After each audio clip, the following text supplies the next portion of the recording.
In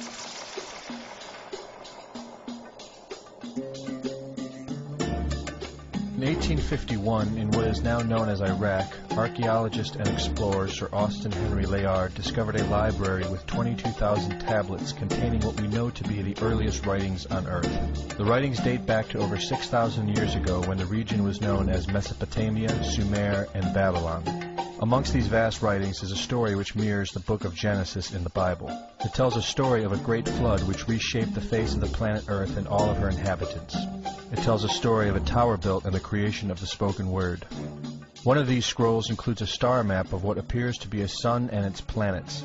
The writings include detailed descriptions and maps of our solar system matching what we know today and beyond.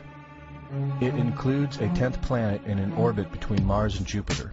It is written that the 10th planet Nibiru was thrust into our solar system and collided with the planet Tiamat.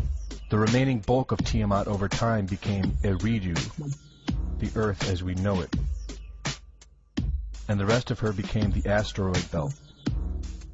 In retrograde to the other 9 planets, Nibiru took orbit around our Sun in a long ecliptic or apogee.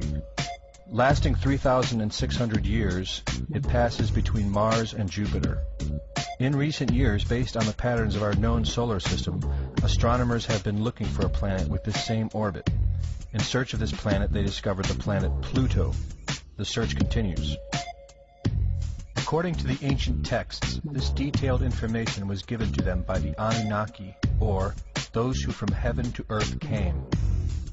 They described the Anunnaki as a reptilian race of gods which came to the earth in fiery ships from their home planet of Nibiru, the 10th planet.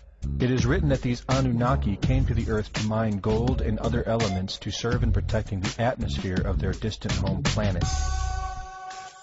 After a workers' revolt, the Anunnaki rulers began to genetically alter Cro-Magnon man to create a slave race, resulting in the human race. It was said that we were created by the gods in clay vessels. It is written that man was forbidden to depict the Anunnaki in their actual form. Just prior to the Great Flood, the bulk of the Anunnaki would return home, leaving numbers of them behind to watch over the earth. Anu was king. Assigned to Anu to heed his instructions. 300 in the heavens he stationed as a god. The ways of earth to define from the heaven.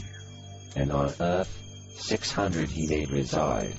After he all their instructions had ordered, to the Anunnaki of heaven and of earth he allotted their assignments.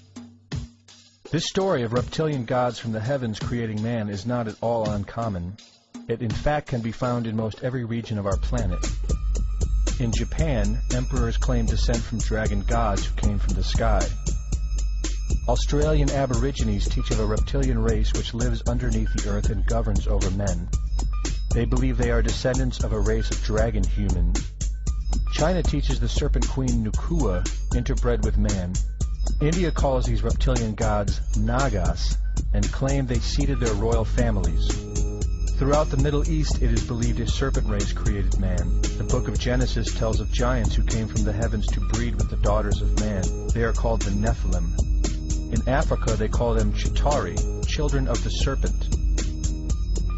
The royal kings of Africa claim descent from serpent gods who came from the sky. In South America, the Mayans teach that their ancestors were the people of the serpent. The Aztecs were said to be created by a serpent woman. In America, the Hopi Indians believe sky gods came to earth to breed with their women and refer to them as their snake brothers. The word Sioux means snakes, and Iroquois means serpents.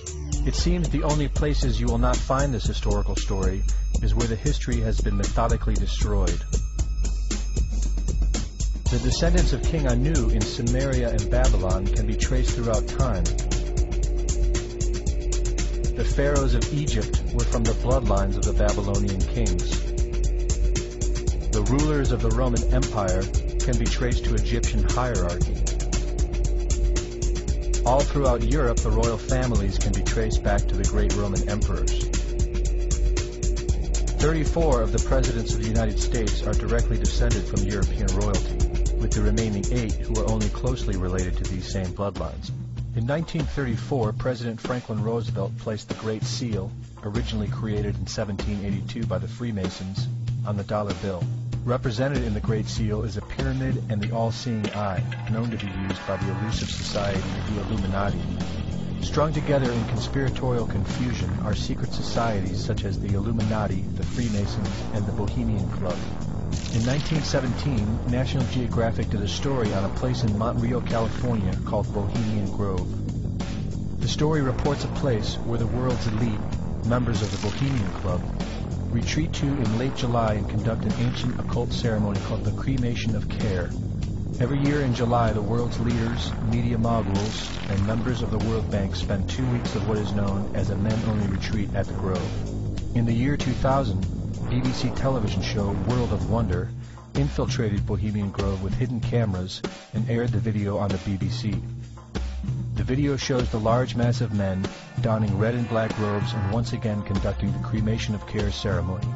The altar is at the base of a 200-foot owl, the Babylonian symbol of the god Moloch, the god of human sacrifice. In the video, a body is delivered upriver to the altar where it is set on fire.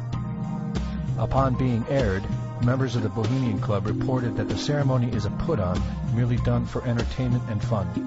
This history tells a story of our world leaders having a deep involvement in satanic tradition, worshipping our reptilian overlords, serpent gods.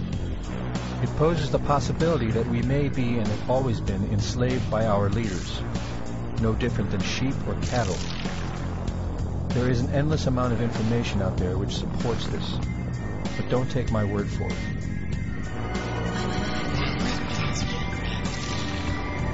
Well, son, a funny thing about regret is that it's better to regret something you have done than to regret something you haven't done. By the way, if you see your mom this weekend, be sure and tell her, Satan! Satan! Satan!